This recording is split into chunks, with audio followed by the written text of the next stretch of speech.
சந்தோஷம்.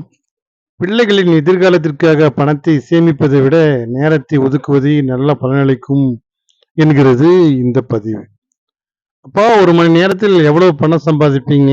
என்ற கேள்வியுடன் அப்பாவை வரவேற்கிறான் அந்த சிறுவன். களைப்புடன் திரும்பிய தந்தை ஆச்சரியத்துடன், "இது உங்க அம்மாவுக்கு கூட தெரியாது. உனக்கு அதெல்லாம் வேண்டாத விஷயம். நான் ரொம்ப களைப்பா இருக்கேன்" சொல்லிக்கொண்டே உள்ளே போனார். "அப்பா சொல்லுங்கப்பா, எவ்வளவு பணம் சம்பாதிப்பீங்க?" கொஞ்சம் தாழ்மையா கேட்டார். "ச்சீ விடு, 1 மணி நேரத்தில் ₹50 வெறுப்போடு சொன்னார். "சரி எனக்கு ஒரு ₹25 கடனா குடுங்கப்பா. பணத்துக்காக இவ்வளவு அக்கறையா கேட்டியே, போய் தூங்கித் தொல. இனிமேல் இப்படி தொல்லை பண்ணாதே" என்று அந்த ரூபாயை குடுத்து விட்டார். படுக்கைக்கு போன தந்தைக்கு தப்பா சொல்லிவிட்டோமோ, ஏதாவது முக்கியமான வாங்க கேட்டிருப்பானோ என்று குற்றுணர்வு தனக்குள் இருந்து கொண்டே இருந்தது. திரும்ப மகனிடம் வந்தார். "கண்ணா தூங்கிட்டியா?" அன்பா கொஞ்சினான். "இல்லை அப்பா." "இந்த பணம் நீ முந்தி கேட்டியா?" "நன்றி அப்பா, பணம் வேண்டாம். இது நான் ₹50 தரேன். நீங்க 1 மணி நேரம் எனக்காக ஒதுக்க முடியுமா?" என்றபடி தலையணையில் அடியிலிருந்த ₹50 அப்பாவிடம் நீட்டினார்.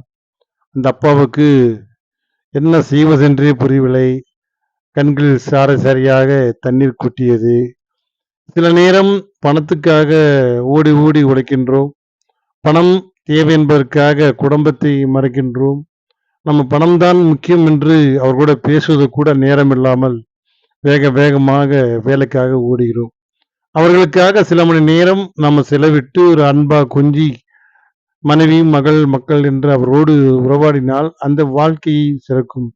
பணம் எப்படி வேணாலும் சம்பாதிக்கலாம். ஆனால் குடும்பத்தோடு செலவிடும் நேரம் அவர்களுடைய அன்பையும், பாசத்தையும், மகிழ்ச்சியும், ஆனந்தத்தையும், உறவையும் மேம்படுத்த முடியும் என்கிறார்கள்.